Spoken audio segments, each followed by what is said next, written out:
To be alive is to experience pain, right? Pain is a reality for every single one of us, young or old.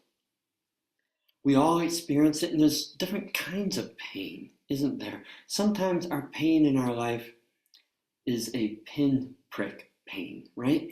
I could poke myself with this pin and it would hurt. I don't want to do it. But the pain would not last long, right? That pain would soon fade. We have those kinds of pains in our lives, the pinprick pain. It's real, but temporary. It's the sprained ankle. It's the disappointing loss for your favorite football team. It's the deal at work that you thought was going to go through and it doesn't work out. It's the breakup of that girl you've been dating for a while and you thought she might be the one. The pain's real. There's also other kinds of pain in life. The big pains of life, right? If I were to push this through my hand, the pain would be real and it would be lasting, right? It would do significant damage. We have those kinds of pains that just don't go away. When you get diagnosed with cancer or Parkinson's, the pain of rejection following divorce, or the loss of your self-esteem after you lose a job. People who go through all of life desiring a child and never get one. Or people who have a child and lose that child. Those kinds of pains and others like them just don't go away. We said last week there's a psalm for every emotion, and pain is not the exception. Psalm 44 is one of the psalms that addresses true pain and suffering in our lives, and we're going to learn from that psalm this morning. It's a psalm of lament, right? That's the official word for it. Lament is an expression of grief or sorrow. And so the psalmist is experiencing that kind of pain and sorrow, and he writes about it. And he starts by remembering better days. He starts by remembering days when there wasn't pain, right? The glorious past for the nation of Israel. Right? He's speaking on behalf of the whole nation here in verses 1 through 3. He writes, "We have heard it with our ears, O God. Our ancestors have told us what you did in their days, in days long ago. With your hand you drove out the nations and planted our ancestors. You crushed the people and made our ancestors flourish. It was not by their sword that they won the land, nor did their arm bring them victory. It was your right hand, your arm, and the light of your face, for you loved them." He remembers the good old days when Israel experienced God's goodness and God's blessing in their lives. His blessing that brought them to the promised land. Right? When they were slaves, he brought them out of Egypt. Right? When they were weak, they had no chance to win the battles needed to make the promised land theirs. And yet God gave them victory over their enemies. He recognizes it wasn't their own strength, it wasn't their power, it was God's goodness and God's blessing. Right? He sees throughout the Old Testament history of Israel a pattern.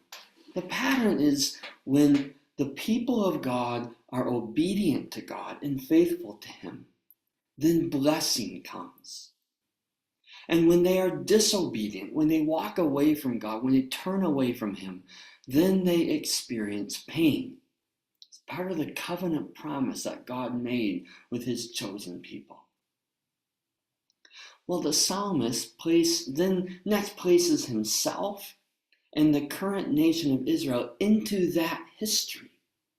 Right? Listen to verses 4 through 8. He says, "You are my king and my God, who decrees victories for Jacob.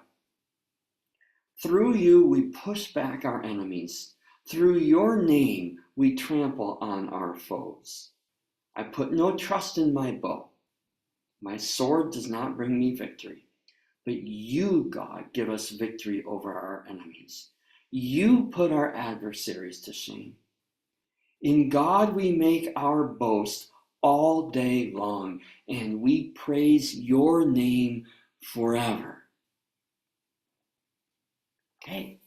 He says, we as a nation have been faithful to you, God. Look, we rely on you for our strength. We're not proud. We know that it's not us who will bring victory. We don't boast in ourselves. We boast in you, and we're trusting you, and we praise you, and we have been as faithful as we can be. So the expectation is that we should go into battle, and you should give us victory. That's kind of the way it works. But that's not what has happened here to God's faithful people. He started with their glorious past, and now he describes their disastrous present, verses 9 through 16. But now you have rejected and humbled us. You no longer go out with our armies. You made us retreat before our enemy, and our adversaries have plundered us. You gave us up to be devoured like sheep and have scattered us among the nations. You sold your people for a pittance, gaining nothing from their sale. You have made us a reproach to our neighbors, the scorn and derision of those around us. You have made us a byword among the nations. The people shake their heads at us. I live in disgrace all day long, and my face is covered with shame at the taunts of those who reproach and revile me, because of the enemy who is bent on revenge. The nation of Israel is experiencing great pain. They went boldly into battle, and they were crushed. The enemy crushed them, plundered them, he says. They devoured us like sheep. They sold us like slaves. And the psalmist and the whole nation, they are humiliated. They're being taunted by all the nations around them. They are in disgrace. They are the brunt of every joke. What a bunch of losers. Whew, this is for them. This is a big needle pain. The pain struck deeply. This is a suffering that's not going away anytime soon. And it brings up the question for the writer of the psalm and for the whole nation. The question is, why do bad things happen to good people? Why do some people who don't deserve pain get it anyways? The psalmist asks why? Why are we experiencing this pain? And to try and answer that question, he starts by examining his own heart and the heart of the nation. Because he knows that one of the purposes of pain and suffering in our lives is to punish sin. It comes as a result of our poor choices and sin. We experience painful consequences when we choose sin. He knows that because that's happened in the history of Israel.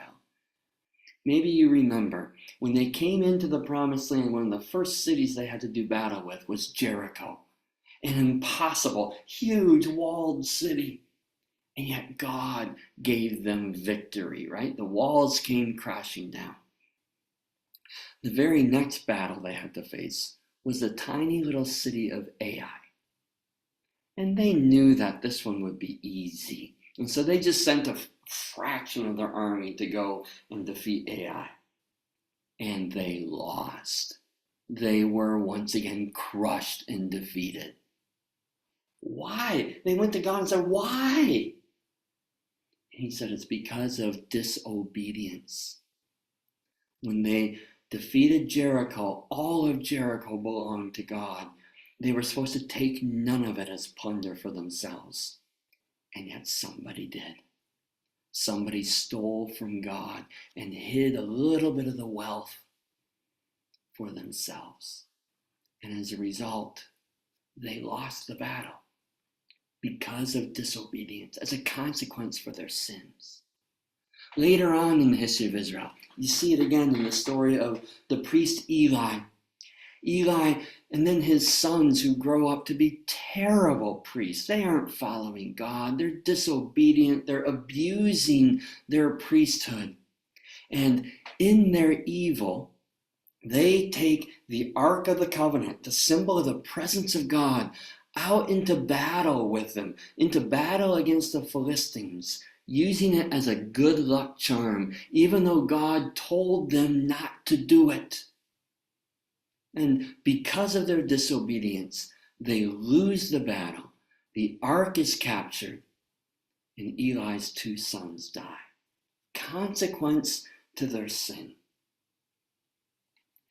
In the New Testament, the disciples know that this is often the case. And so when they see a man walking by who was blind from birth, they ask Jesus, who sinned, this man or his parents? Must be a consequence of sin.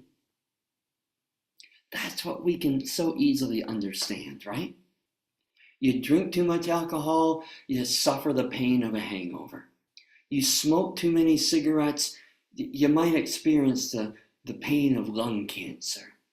You are someone who continually lies or gossips and treats people poorly, you experience the pain of loneliness. And on it goes, right? And so the psalmist looks at his relationship with God, looks at the nation's relationship with God, looking for some sin, some disobedience that's being punished here. That's what he does in verses 17 through 19. He says, all this came upon us, although we had not forgotten you, and we had not been false to your covenant. Our hearts had not turned back, our feet had not strayed from your path. But you crushed us and made us a haunt for jackals. You covered us over with deep darkness. Right? He honestly looks inside his own heart and the heart of the nation, and he doesn't find any reason for pain. Of course they're not perfect, but they've been as faithful as they can be. They have not turned away from God. And yet, even though they've been faithful, they're experiencing defeat. And they have experienced great pain. Right? Pain would be so much easier to understand if it was always a punishment for something that we did. If there was always a cause and the pain was the effect. But Jesus himself taught us that that's not the way it works. Right? So the disciples see the man born blind and they say, who sinned? Him or his parents? Jesus answered, you remember? Neither. Neither. This isn't about a sin. He's telling us that pain is not always linked to a sin. Sometimes bad things happen to good people. And so the psalmist continues to struggle to find an answer. He knows that God is a good God. So there must be some reason. 20 through 22. If we had forgotten the name of our God, or spread out our hands to a foreign God, would not God have discovered it, since he knows the secrets of the heart? Yet for your sake we face death all day long. We are considered as sheep to be slaughtered. Did you catch the first words of verse 22? It is for God's sake that we suffer. For your sake we face death all day long. What in the world does that mean? For God's sake we suffer. Well, the Old Testament story of Job helps us understand that. Maybe you remember this story too. Job, he reaches the same answer there. It's for God's sake that we suffer. Job was, in his time, the most godly, faith-filled man alive. Right? And God had been faithful to his promises to Job and blessed him richly. And then Job experiences unbelievable pain. In one day, he loses all of his possessions. He goes from being rich to being poor. And then he loses all of his children. They all die in one accident. And then he loses his own health. Terrible boils over his body. He's in pain constantly, day and night. Horrible pain. And in the book of Job, we get to see beyond the cosmic curtain, and we see that his pain is not because of anything he had done. Job was faithful. Instead, we see that Job is part of a battle between God and Satan over his heart. That's where the pain came from. And you know what? You and I today are still a part of that same cosmic battle. The pain in our lives shows that we are on the battlefield of a spiritual war. In fact, we are that battlefield. And as long as Satan is set loose on this earth, he will cause us pain. He will cause us suffering. And he will target especially the people of God, those who follow Jesus. Right? Satan sends pain into our lives because he knows that the real important question is not why am I experiencing this pain? But the real important question is what? What is my response to this pain going to be? God knows that that's the important question too. It's why he doesn't give Job or us the answer to our why questions that we ask. It's the what am I going to do question that matters. In this cosmic battle between God and Satan, good and evil, over our hearts, we can respond to the pain that Satan sends our way in one of two ways. And Job's wife shows us our first option. Right? In the middle of Job's pain, remember he lost all his possessions, all his children, he lost his health. His wife comes to him and says, you know what? Just curse God and die. Right? That's our first option. In response to our pain, we can walk away from God. We can turn away from him. It's a temptation for the psalmist. Is the choice that so many people in our world today make. Right? One of the greatest reasons for not believing in God that people give is pain and suffering. If there's a God and there's still pain and suffering, then I don't want anything to do with him. Right? If he is loving and powerful, then why do wars still tear families apart? And why do bombs still drop out of the air? Why do evil people do terrible things? Why do young men die of cancer while old men who are ready to die live on? Why do children go to bed hungry at night? Why do people we love betray us and hurt us? And when God doesn't explain himself, they turn away. Curse God and die. It's an option we can choose. Many people do. Job chooses the second option. Instead of turning us away from God, our suffering can turn us towards God. Not just for explanations, but for hope. Hope that only he can give. You see, God doesn't always give us answers, but he does give us himself. He gives us his love and his comfort in the middle of our hurt. He gives us his strength through our painful times so that we can make it through this broken world. He gives us hope for the future. This is what the psalmist chooses at the end of Psalm 44, right? His suffering doesn't make any sense. He can't understand it. He doesn't deserve it, and he certainly doesn't like it. But he does understand this. He understands that God is still God, and God is faithful to the people that he loves, and he loves his children. And God is true to his promises at all times, even when he hurts. He does understand that the only place that he will be able to find any hope or any healing from the pain of this world is in God.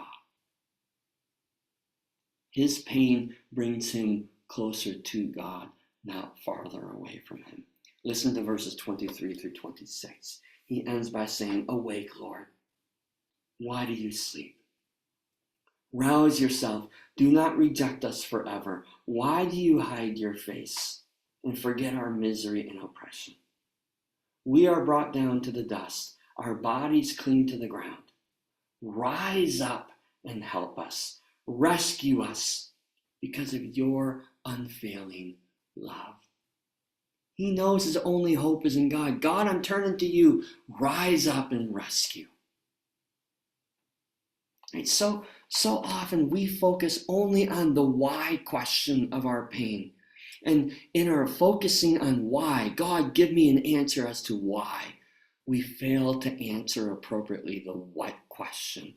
What is my response going to be? We let trouble pull us away from God instead of closer to him. We let our suffering steal hope away from our hearts instead of leading us to where true hope is found. You see, Job in his story doesn't get an answer to his why questions. But in the end, he does receive blessing for his faithfulness. He doesn't receive answer to his why question, but God does give us what he didn't give to Job. He gives us his final answer to the problem of pain and suffering. And his final answer is Jesus. You see, when Jesus hung on that cross, he experienced all of our pain, right? He experienced the pain of our sin as he took it all upon himself. He experienced the same kind of physical pain we do as he died a torturous death. He experienced all of the emotional pain that we do as he took on the taunts of his enemies and the rejection of his Father. He took all that pain to the grave with him. And then 3 days later, when he walked out, he left that pain behind. He conquered sin and the pain that comes along with it. And this resurrected Jesus now empowers you and empowers me to live with an eternal perspective, to see the promised future that is ours in him. Right? Revelation gives us a glimpse of that promised future when there will be no more death and no more crying and no more pain. No more pain. That's the hope and the assurance we have for our future with Jesus. So James can write, "Consider it pure joy when you face trials of many kinds, because you know that the testing of your faith produces perseverance. Let perseverance finish its work so that you may be mature and complete, not lacking anything."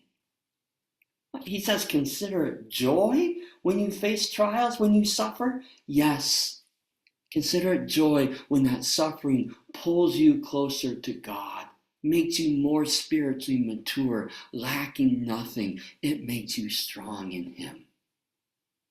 Paul can write, we glory or we rejoice in our sufferings because we know that suffering produces perseverance, perseverance, character, character, hope, and hope does not put us to shame. Hope does not disappoint us. It does not let us down. James and Paul can rejoice in the middle of their pain because they can see through their pain to the cross. And they can see through the cross to the empty tomb. And they can see through the empty tomb to an eternity that is theirs, that is ours, without pain and without suffering. Through Jesus Christ, they see the victory. Now, don't misunderstand them. They didn't like the pain. They didn't want the suffering. They did not enjoy this hurt or choose it. Paul begs for relief from his suffering. Jesus himself begged to avoid the pain of the cross. Right? Like we learned last week, we can be honest with our emotions. And the hurts that we experience should lead us to cry. We should want relief because it's not the way it's supposed to be. But at the same time, let the pain that comes from the brokenness of this world remind us that Jesus is in the process of making all wrongs right. He's in the process of erasing the pain of sin.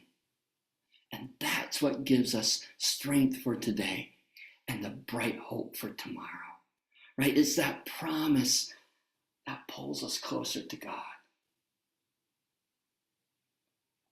Now, I cannot explain why God allows Satan to stick the little needles of pain in our life or the big ones.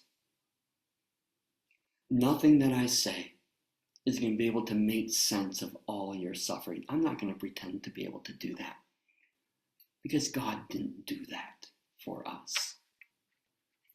But I will remind us all this morning of God's final answer to our questions of pain, and that's Jesus. Pain does not get the last word. Healing in Jesus does. And suffering does not last forever. Wholeness does for those who love Jesus. And despair does not overwhelm us because we have hope. A hope that's not just a wish, but it's an assurance and a promise in Jesus. Satan doesn't win. Jesus does. So, in the middle of our very real pain, we can declare along with Paul, who shall separate us from the love of Christ? Shall trouble or hardship, persecution, famine, nakedness, danger, sword, and I'll add in there, shall pain or suffering pull us away from God? No. In all these things, we are more than conquerors through him who loved us. For I am convinced that neither death nor life, neither angels nor demons, neither the present with all its pain, or the future, nor any power, neither height nor depth, nor anything else in all creation will be able to separate us from the love of God that is in Jesus Christ. That is the hope that will carry us through whatever pain the enemy may send. Our hope in Jesus.